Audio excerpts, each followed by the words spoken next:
జ్ఞాపకం చేసుకోండి.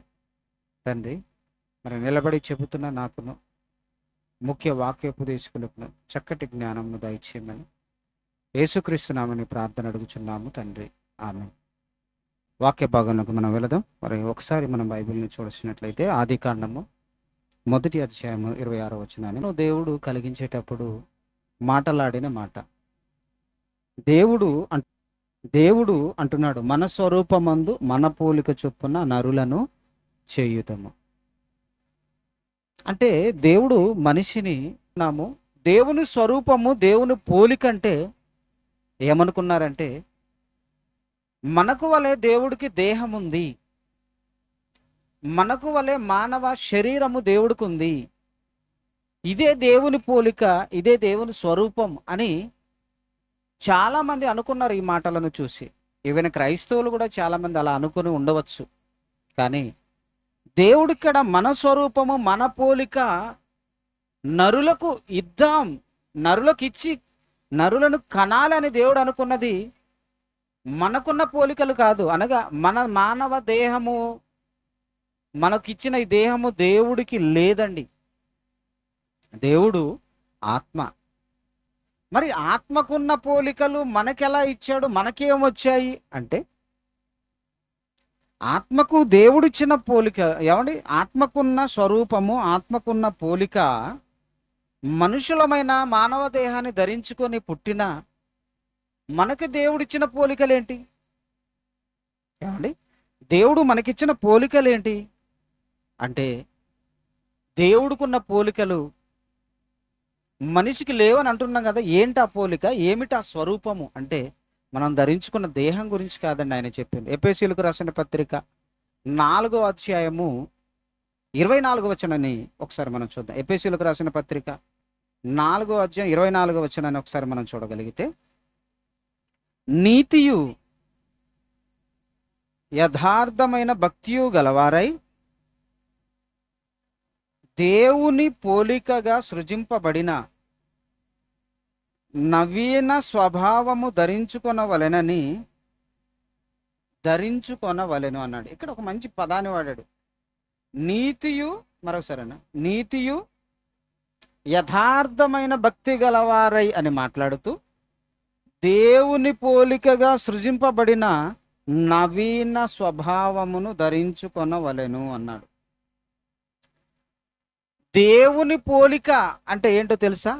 నీతి, యథార్థత. నీతి, యథార్థత, భక్తి కలిగి నవీన స్వభావము, దేవుని పోలికగా మనము సృష్టింపబడిన మనము మరలా ఆ స్వభావాన్ని పొందుకోవలసిన అవసరత మనుషులమైన మనకు వచ్చింది. అంటే దేవుని స్వరూపము, దేవుని పోలిక దేవుడు మనిషికి ఇచ్చాడు. ఆ పోలిక, ఆ స్వరూపం ఏంటంటే నీతి, యథార్థత, తర్వాత పరిశుద్ధత. ఇలా దేవుని పోలికలు ఇవన్నీ దేవుడు మనిషికి ఇచ్చింది. ఏమండి, దేవుడు నీతి కలిగిన వాడు, దేవుడు యథార్థవంతుడు, దేవుడు పరిశుద్ధుడు. ఈ పోలికలు మనకి ఇచ్చాడు దేవుడు. మనకి, ప్రతి మనిషికి దేవుడు ఇచ్చాడు, ఇస్తూనే ఉన్నాడు.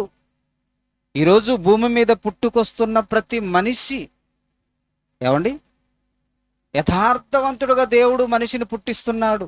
నిన్నటి దినాన్ని మనం చదివాం ప్రసంగి 11లో, దేవుడు నరులను యథార్థవంతులుగా పుట్టిస్తున్నాడు. ప్రసంగి గ్రంథం 7:29. ప్రసంగి గ్రంథం, దేవుడు నరులను యథార్థవంతులుగా పుట్టించు చాలే. దేవుడు నరులను ఎలా పుట్టించాడు? యథార్థవంతులుగా. యథార్థత అంటే దేవుడు మనిషికి ఇచ్చిన ఆ పోలిక, ఆ స్వరూపము యథార్థత, నీతి, పరిశుద్ధత. ఇది దేవుడు మనిషికి ఇచ్చిందండి. మనకు అర్థం కావాలి, దేవుడు మనిషికి ఇచ్చిన పోలిక నీతి, యథార్థత, పరిశుద్ధత. ఆయన పవిత్రుడు, ఆయన నీతిమంతుడు, ఆయన యథార్థవంతుడు. అంటే దేవుడు ప్రారంభంలో అవ్వ ఆదాములకు ఇచ్చిన పోలిక ఈరోజు మనం ధరించుకున్న పోలిక కాదు. ఎందుకంటే యేసుక్రీస్తు దేవుని గురించి పరిచయం చేస్తూ దేవుడు ఆత్మ గనుక అన్నాడు. దేవుడు ఆత్మరూపం. ఆత్మరూపానికి ఉన్న ఏమండి పోలిక ఏంటంటే నీతి, యథార్థత. యథార్థవంతులుగా దేవుడు నరులను పుట్టిస్తున్నాడు. రోమపత్రిక ఒక మాట చూద్దాం. అలా పుట్టించిన నరులు ఏమైపోయారట? ఏమండి నీతి లేని వారుగా అయిపోయారు. రోమపత్రికలో మనం చూస్తే ఏమండి రోమపత్రిక 2వ అధ్యాయము, రోమపత్రికలో మనం చూస్తే ఒక మాటను చూద్దాం. 2వ అధ్యాయము 3వ అధ్యాయం 11వ వచనాన్ని చూద్దాం. రోమపత్రిక 3వ అధ్యాయం 11వ వచనం. నీతిమంతుడు లేడు, ఒక్కడునూ లేడు, గ్రహించువాడు ఎవడునూ లేడు. చాలు, దేవుడు రాయించిన మాట. నీతిమంతులుగా, యథార్థవంతులుగా భూమి మీద నరులను దేవుడు పుట్టిస్తుంటే ఆ దేవుడే చెప్పిన మాట స్వయంగా, నీతిమంతుడు లేడు, ఒక్కడును కూడా లేడు,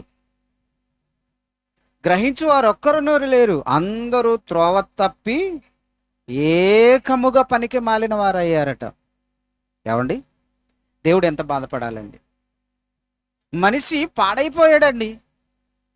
అందుకే ఈ టైటిల్ అండి, చెడిన మనసును మనిషిని దేవుడు ఎందుకు సహించాలి? చెడిపోయాడు మనిషి. యథార్థవంతుడుగా పుట్టిన మనిషి దేవుని పోలిక కోల్పోయాడు, దేవుని స్వరూపము కోల్పోయాడు మనిషి. దేవుడు వలె మనం కనిపిస్తున్నామండి. ఎవరైనా మనల్ని చూసి అయ్యా నువ్వు దేవుడులాగా ఉన్నావయ్యా అని మనల్ని ఎప్పుడైనా ఎవరైనా అన్నది మనకేమైనా గుర్తుందా? దేవుడులాగా ఉన్నావు అన్నారో లేదో కానీ నువ్వు పెద్ద దయ్యానివి, నువ్వు దయ్యంగాడివి, నువ్వు దయ్యంలాగుంటున్నావు అని చెప్పిన మాటలే మనకి ఎదురుగా కనిపిస్తూ ఉంటాయి. అది కాక కొంతమంది నేను దేవుడినని కూడా చెప్పుకోరండి. ఏమండి మంచి పనులు చేసేవారిని, ఏమండి మంచిగా బ్రతికేవారిని మంచి పదాలు వాడతారండి, మంచివాడు అని. లేదా ఈరోజు సినిమా నాలెడ్జ్ మనం చూస్తుంటే మంచి సినిమా ఎవరైనా చూస్తారండి? విలన్ అంటే చూస్తారు. అందుకనే చాలామంది వాళ్ళ బైకుల వెనకాల, వారి ఆటోల వెనకాల ఏమని రాసుకుంటారు? నేను మంచివాడిని, నేను దేవుని కుమారుడిని అని ఎవరు రాసుకోరండి. విలన్ అని రాసుకుంటాడు వెనకాల. రౌడీ అని రాసుకుంటాడు, రౌడీ బాయ్ అని రాసుకుంటాడు. అంటే వాడికి వాడే చెప్పుకుంటున్నాడు నేను దయ్యము స్వరూపము. ఏమండి ఇదా అండి? ఒకసారి ఆలోచించండి. నేను మంచివాడిని, నేను దేవుని కుమారుడిని, దేవుడి అంశము నాది అని ఎవరండి చెప్పుకుంటున్నారు? అంటే మన కళ్ళ ముందు జరుగుతున్న ఈ పరిస్థితులను మనం చూసినప్పుడు మనకు అర్థమవుతుంది మనిషి చెడిపోయాడు. అందుకే దేవుడు చెప్పాడు నీతిమంతులు లేడు, ఒక్కడును లేడు. అంటే నీతిమంతులుగా, యథార్థవంతులుగా జన్మించిన భూమి మీద పుట్టించిన దేవుడికి మిగిలింది ఏంటో తెలుసా? మనిషి దగ్గర నుండి దేవుడికి మిగిలింది చెడిన మనిషి. చెడిపోయినా దేవుడు మనిషిని బాగు చేయాలనుకుని ఈ మాటలు చెప్పిస్తున్నాడు. ఈ 3 రోజుల సభలు దేవుని మనసులోని ఆవేదనను తెలియచేసే సభలు. ఏమండి దేవుని మనసులోని ఆవేదనను తెలియచేసే సభలు. అందుకే పాటలు తక్కువ ఉంటాయి, ఎక్కువ వాక్యం ఉంటుంది. ఎందుకంటే దేవుని మనసు మీకు చెప్పాలి, దేవుని మనసు మీకు చెప్పాలి. వాక్యమే ఎక్కువ మీకు వినిపిస్తాం. మీరు విన్నా వినకపోయినా దేవుని వాక్యమే ఎక్కువ మేము వినిపిస్తాం. ఎందుకంటే మనుషుల మెప్పును కోరేవారము కాదు, దేవుడు మెప్పు కోరాలి. కనుక వాక్యానికి ఎక్కువ పెద్దపీట వేసి దేవుని మనసులోని ఆవేదన తెలియచేయాలన్నది ఈ సభల వెనకాల ప్రధాన ఉద్దేశం అండి. చెడిపోయిన మనిషిని బాగు చేసే మాటలు. చెడిపోతున్నాం మనం దినదినము, నేనైనా మీరైనా చెడిపోతున్నాం. మన మాటల ద్వారా చెడిపోతున్నాం, చూపుల ద్వారా చెడిపోతున్నాం. చెడిన సమాజంలో మనం ఉన్నామండి. చెడిన మనసును, చెడిన మనిషిని దేవుడు ఎందుకండి సహించాలి? ఎందుకంటే మనిషిలో కోల్పోయినది దేవుని రూపం, దేవుని స్వరూపం అండి. అందుకనే అంటున్నాడు, ఏమండి, నీతిమంతుడు లేడు, ఒక్కడును లేడు. ఏమైందండి నీతి లేకపోతే ఏమవుతుంది? నీతి లేకపోతే ఏమవుతుంది? ఏమవుతుందా? ఒక మాటను మనం చూద్దామా? ఏమండి, నీతి లేకపోతే మనిషి, దేవుని నీతి మనిషికి లేకపోతే మనిషి ఏమవుతాడు అనే ఒక మాటను మనం చూడగలిగితే ఎలాంటి పరిస్థితుల్లోకి మనిషి వెళ్తాడు? కొరింథీయులకు రాసిన మొదటి పత్రిక 15వ అధ్యాయము, ఏమండి, కొరింథీయులకు రాసిన మొదటి పత్రిక 15వ అధ్యాయము 34వ వచనాన్ని చూద్దాం. కొరింథీయులకు రాసిన మొదటి పత్రిక 15వ అధ్యాయం 34వ వచనం. నీతి ప్రవర్తన గలవారై మేల్కొని, ఏమండి, పాపము చేయకుడి అంటున్నాడు. చూడండి, నీతి ప్రవర్తన గలవారై మేల్కొని పాపము చేయకుడి. దేవుని గూర్చిన జ్ఞానము కొందరికి లేదు. చాలు. నీతి ప్రవర్తన గలవారై, ఏమంటే నీతిమంతుడైతే నీతి ప్రవర్తన కనిపిస్తుంది, నీతిగా ప్రవర్తిస్తాడు. అందుకే దేవుడు అంటున్నాడు, నీతి ప్రవర్తన గలవారై మేల్కొని పాపము చేయకుడి. నీతి లేకపోతే మనిషి పాపము చేస్తాడు. దేవుని స్వరూపము మనిషికి నీతి, పరిశుద్ధత, దేవుని యందు భయభక్తులు ఇది లేకపోతే మనిషి ఏం చేస్తాడో తెలుసా? పాపము చేస్తాడు అంటున్నాడు. నీతి ప్రవర్తన గలవారై మేల్కొని పాపము చేయకుడి. నీకు నీతి ఉంటే, నువ్వు నీతిమంతుడు అయితే పాపానికి దూరం వెళ్ళిపోతూ ఉంటావు. నీలో నీతి లేదనుకో, దేవుని స్వరూపం అది, ఆ రూపం నీలో లేదనుకో, నువ్వు పాపం చేస్తావు, పాపిగా కనిపిస్తావు. దేవుడికి సుమ ఈ లోకంలో పెద్ద మనిషిగా ఉండొచ్చు, ఈ లోకంలో అధికారంలో ఉండొచ్చు, ఈ లోకంలో పలుకుబడి ఉండొచ్చు, డబ్బు ఉండొచ్చు, ఏదైనా ఉండొచ్చు ఈ లోకంలో, కానీ దేవుని దృష్టికి నువ్వు నీతి లేనివాడివి, పాపివి. దేవుడి దృష్టిలో నువ్వు చెడిపోయావు. నీతి లేని వాడుగా, చెడిపోయిన వాడిగా దేవుడు చూస్తూ ఎందుకు ఊరుకుంటాడండి? ఊరుకోడు. ఇలా చెడిన మనిషిని పరిశుద్ధ పరచాల, తిరిగి నీతిమంతుడుగా చేయాలని దేవుడు ప్రయత్నపడుచున్నాడండి. ఎందుకంటే ఇంకో మాటను చూద్దామా? యాకోబు పత్రిక మొదటి అధ్యాయం 20వ వచనాన్ని చూద్దాం. యాకోబు రాసిన పత్రిక మొదటి అధ్యాయము 20వ వచనాన్ని కూడా చూద్దాం. ఎందుకనగా నరుని కోపము దేవుని నీతిని నెరవేర్చదు. ఏమండి, నరుని కోపము దేవుని నీతిని నెరవేర్చదు. అంటే నీతిమంతుడుగా మనిషి లేకుండా పోవడానికి ఒక కారణం కోపం. అంటే నీతిమంతుడుగా ఉండవలసిన మనిషి పాపం వైపు అడుగులు వేస్తున్నాడంటే, మనిషి పాపానికి వెళ్ళిపోతున్నాడంటే దానికి ఒక కారణం కోపం. ఏమండి, కవులు, రచయితలు రాసిన ఒక మాట, తన కోపమే తనకు శత్రువు అని. శత్రువు సంగతి ఏమో కానీ నీ కోపము నిన్ను దేవుని నీతిని నెరవేర్చనీయదు. నువ్వు నీతి తప్పితే దేవుని నీతిని నెరవేర్చవు. నువ్వు నీతి తప్పితే దేవుని నీతి నీలో కనిపించదు. నువ్వు నీతి తప్పడానికి ఒక కారణం కోపం. ఇవన్నీ దేవుని పోలికలండి. కోపము లేనివాడుగా, దేవుడు సహించేవాడిగా ఎందుకున్నాడో తెలుసా? ఆయన నీతిమంతుడు. నీతిమంతుడైన దేవుడి మాటలను ఈరోజు ఈ నర సమాజం, ఈ మానవ సమాజం పెడచెవిని పెడుతుందండి. ఒక మనిషిని నీతిమంతుడుగా నిలబెట్టాలని ప్రయత్నం చేసేదే బైబిల్ అండి. కానీ దీనికి కూడా మతం అనే ముద్ర వేసింది ఈ సమాజం. మతం.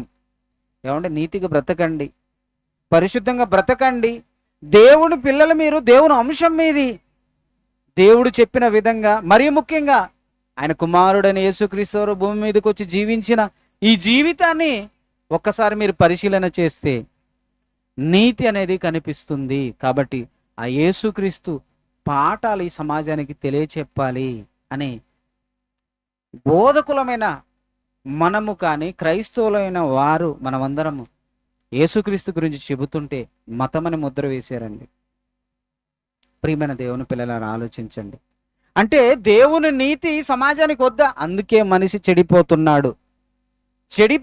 మనిషి. యేసు మాటలు, యేసు చెప్పిన బోధను ఎవరైతే తృణీకరిస్తారో వాళ్ళు ఏం కోల్పోతున్నారో తెలుసా? నీతిని. ఎందుకంటే లోకనీతి ఎలా ఉంటుందో, దేవుని నీతి ఎలా ఉంటుందో సమాజానికి తెలియదండి. ఒక మాట నేను, ఒక సందర్భాన్ని నేను చూపించి ముగిస్తాను. ఏమండి, దేవుని నీతికి నిలువెత్తు నిదర్శనం, దేవుని నీతికి నిలువెత్తు సాక్ష్యం యోహాను సువార్త 8వ అధ్యాయం 1వ వచనం నుండి చూస్తే, 2వ వచనం నుండి, యోహాను సువార్త 8వ అధ్యాయం, ఏమండి, యోహాను సువార్త 8వ అధ్యాయము 2వ వచనం నుండి చూస్తే ఇక్కడ మనకి చక్కటి ఒక విషయం మనకి బయటపడుతుంది. తెల్లవారగానే యేసు తిరిగి దేవాలయంలోనికి రాగా ప్రజలందరూ ఆయన యొద్దకు వచ్చిరి గనుక ఆయన కూర్చుండి వారితో బోధించుచుండెను. ఏమంటే యేసుక్రీస్తు వారు పెందలాడే లేచి ఎక్కడికి వెళ్ళాడట? దేవాలయానికి వెళ్ళి అక్కడ వాక్యం బోధిస్తున్నాడు కూర్చొని తెల్లవారగానే.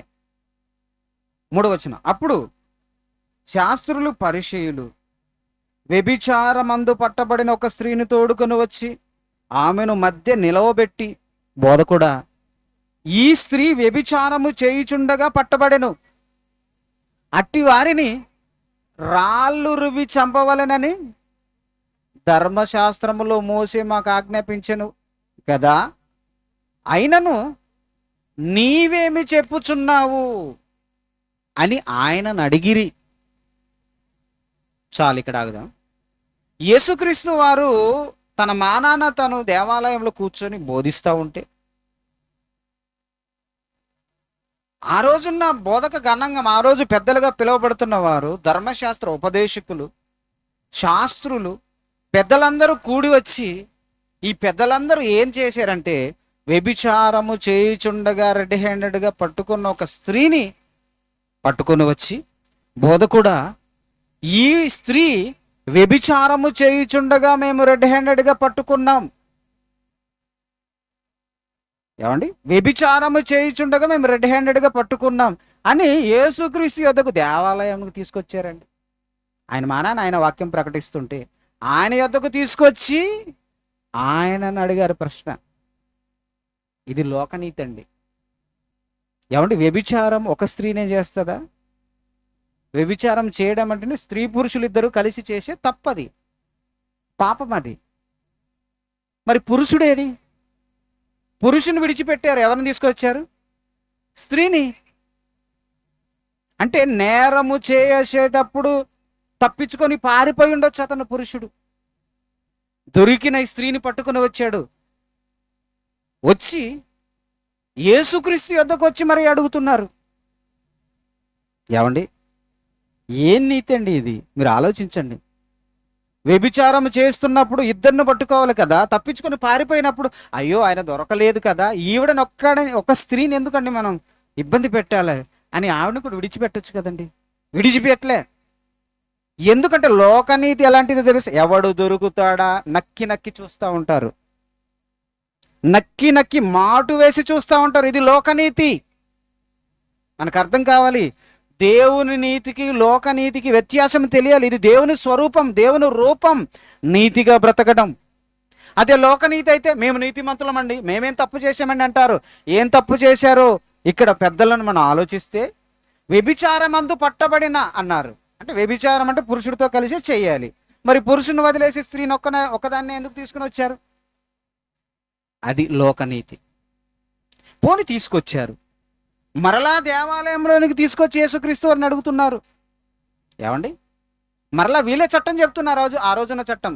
బోధకుడా, మోషే ధర్మశాస్త్ర ప్రకారం వ్యభిచారమందు పట్టబడిన వారిని రాళ్లతో కొట్టి చంపాలి, నువ్వేం చెబుతావు చెప్పు మహాప్రభు అని అడిగారు. ఆయన ఎంత మంచివాడో తెలుసండి. ఆయన నీతిమంతుడు కదండి. ఏమీ మాట్లాడలేదు. నాకెందుకు ఈ సమస్య? ఎందుకంటే యేసుక్రీస్తు వారు వచ్చింది తీర్పు తీర్చడానికి కాదు, ఆయన వచ్చింది రక్షించడానికి, సువార్త ప్రకటించడానికి. ఆయన సైలెంట్గానే ఉన్నాడు. అప్పుడు చదవండి నెక్స్ట్ మాట.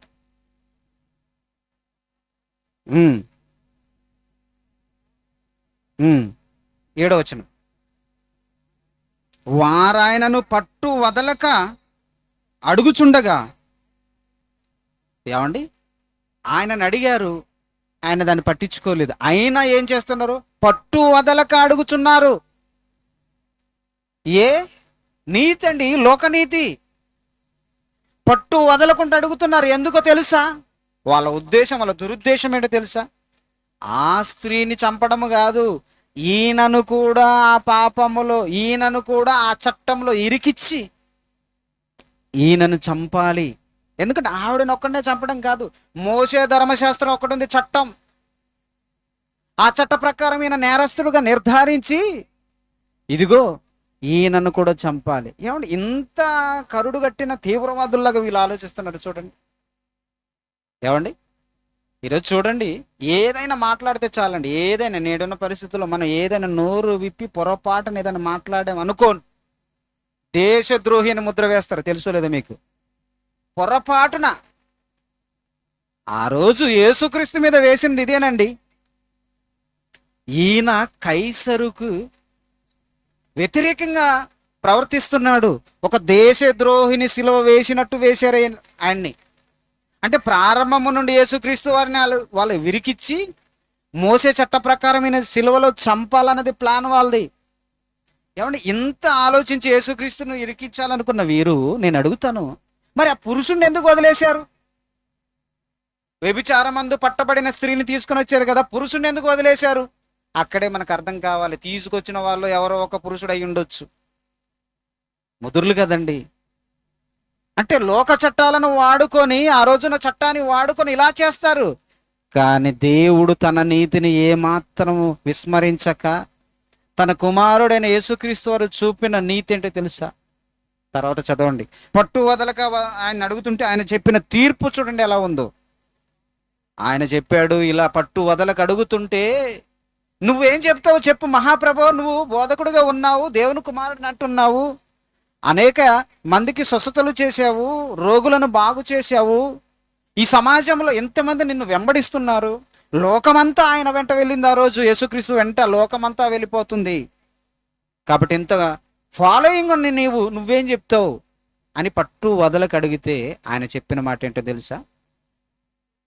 మీలో తీసుకొచ్చారు కదా, స్త్రీని మధ్యలో నిలవబెట్టారు కదా, మీలో పాపము లేనివాడు మొట్టమొదట ఆవిడ మీద రాయి వేయండి. ఎందుకంటే వాళ్ళు చెప్పిన చట్టం అదే. వ్యభిచారము చేస్తే రాళ్లతో కొట్టి చంపాలి, ఇప్పుడు రాయి ఎత్తాలి అంటున్నారు కదా మీరు. అయితే మీలో పాపము లేనివాడు మొదట ఆ స్త్రీ మీద రాయి వేయండి చూద్దాం అన్నాడండి. తర్వాత ఏం జరిగింది చదవండి, ముగించుకుందాం. వారు ఆ మాట విని పెద్దవారు మొదలుకొని చిన్నవారి వరకు, అంటే ఎవరెవరు వచ్చారు నేరం మోపడానికి? ఆలోచించండి, న్యాయంగా ఆలోచిద్దాం. ఎవరెవరు వచ్చారండి నేరం మోపడానికి? పెద్దవాళ్ళు వచ్చారు, చిన్నవాళ్ళు. వీళ్ళకేం పని? అందుకే చెప్పాను కదండి, బాల్యము నుండి నరుడు చెడిపోతున్నాడండి, బాల్యము నుండి. అందుకేనండి ప్రతి ఒక్కరండి, పెద్దవాళ్ళే కాదండి, ఈరోజు ఎవరైనా నేరస్తులని తెలిసిందా? చిన్న పిల్లలు కూడా ఈరోజు ఎదుటివాని నేరస్తుడు నేరస్తుడు నేరస్తుడు నేరస్తుడు అని చెప్పడం అలవాటైందండి సమాజానికి. ఎవరైనా తప్పు చేశారనుకోండి, దేవుడు తప్ప ఈ భూమి మీద ఉన్న ఏ మనిషి క్షమించడండి, క్షమించడు. ఎవరైనా ఈ మధ్యకాలంలో మనకు తెలుసు కదండి, దిశ చట్టం వచ్చింది. కారణం, దిశ అనే ఒక స్త్రీని అవమానంగా దారుణంగా రేప్ చేసి చంపేశారు. వారికి శిక్ష విధించాలి చట్ట ప్రకారం. అది చట్ట ప్రకారం, చట్టం తన పని తను చేసుకుపోతుంది, దాన్ని మనం ఓకే. కానీ ఏ చట్టము తెలియని వీడు కూడా చంపేయండి అంటాడు. ఎవరు? ఇక్కడున్న మూలన్న ముసలమ్మ మొదలుకొని సెల్ ఫోన్లో గేమ్స్ ఆడుకుంటున్న బాలుడు వరకు చంపడమే. బ్రతికించడానికి లేదా ఆప్షన్ లేదా? చట్టము తన పని తను చేసుకుపోతుంది కదా, నువ్వెందుకు మాట్లాడుతున్నావు? ఒకసారి న్యాయంగా ఆలోచించు, నీలో నేరం లేదా? అదే కాదండి, ఏ చిన్న విషయాన్ని ఎదుటివారిని నేరస్తులుగా చూపించడం ఈ మానవ సమాజానికి చాలా అలవాటు. కానీ యేసుక్రీస్తు ఏమన్నాడు తెలుసండి? చదవండి అన్నమాట, చదివి. ఏమండి, వారు మాట విని పెద్దవారు మొదలుకొని చిన్నవారు వరకు రాళ్ళు వేశారు అని లేదు అక్కడ. ఏమనుంది? ఒకని వెంట ఒకడు, ఒకని వెంట ఒకడు ఎక్కడికి వెళ్ళారు? బయటకు వెళ్ళిపోయారు. ఇక్కడుంటే ఈయనతో పెద్ద చికాకండి. నే ఇప్పుడు నేను రాయి వేసానా నా నేరాలనైనా చెప్పేస్తాడు. నిజానికంటే యేసుక్రీస్తు చెప్పడండి, ఎదుటి వారి నేరాలు ఆయన ఎత్తి చూపడు, కానీ ఆయనకు తెలుసు ఎవరెవరో ఏంటో. తెలిసిన ఆయన చెప్పడు, కానీ వాళ్ళు భయపడిపోయారండి. మీలో పాపం లేనివాడు మొదట ఆవిడ మీద రాయి వేయండి అన్నాడు. ఒకరు పెద్దవారు మొదలుకొని చిన్నవారి వరకు ఒకరి తర్వాత ఒకరు బయటికి వెళ్ళిపోయారు. లాస్ట్కు మిగిలింది ఎవరో తెలుసా? అక్కడ మిగిలింది యేసు ఒక్కడే. ఆ స్త్రీ ఒకటి ఉంది. అంటే ఎవరు లేరమ్మా? నీ మీద రాయి వేసే ధైర్యం ఎవరికి లేదా? నీతిమంతుడు లేడా? నేరం చేయని వాడు లేడా? అందరూ పనికి మాలిన వారైరి. అది అప్పుడు యేసుక్రీస్తు తన నీతిని ఆ రోజు బయలుపరిచాడు. ఆవిడతో అన్నమాట, యేసు అన్నమాట, అమ్మా వారు ఎక్కడున్నారు? ఏరమ్మా ఎక్కడున్నారు? నీ మీద శిక్ష, నీ మీద నేరం మోపాలని వచ్చిన ఈ పెద్ద మనుషులు ఎక్కడున్నారు? అప్పుడు ఎవరును నీకు శిక్ష విధింపలేదా అని అడిగినప్పుడు ఆమె లేదు ప్రభువా అనెను. అందుకు యేసు, నేనును నీకు శిక్ష విధింపను, నీవు వెళ్ళిక పాపము చెయ్యకు. ఇది దేవుని నీతండి. చెడిన మనిషిని చెడిపోయిన మనిషిని చంపాలనుకొని ఈ లోకం అనుకుంటుంది. చెడిన మనిషిని బాగు చేయాలని ప్రభు వచ్చాడు. అందుకైన రక్షకుడు ప్రపంచములో పాపము చేసిన వారిని క్షమించి మార్చాలనుకున్న రీసైక్లింగ్, నిన్న విన్నాం కదా, రీసైక్లింగ్ చేయాలనుకున్న వ్యక్తి అండి యేసుక్రీస్తు వారు. మనమైతే వస్తువులను రీసైక్లింగ్ చేస్తాం. ఏమండి, ప్యాంట్ పాడైపోయింది అనుకోండి, కట్ చేసుకుని ఎక్కడ కాళ్ళ దగ్గర పాదాల దగ్గర, లేదా ఏమండి వంట పాత్రలను మసి అంటకుండా వాడడానికి. ఏమండి, ప్రతిదాన్ని రీసైక్లింగ్ చేస్తామే. చెడిపోయిన మనిషిని రీసైక్లింగ్ చేయవా? చేయలేవు.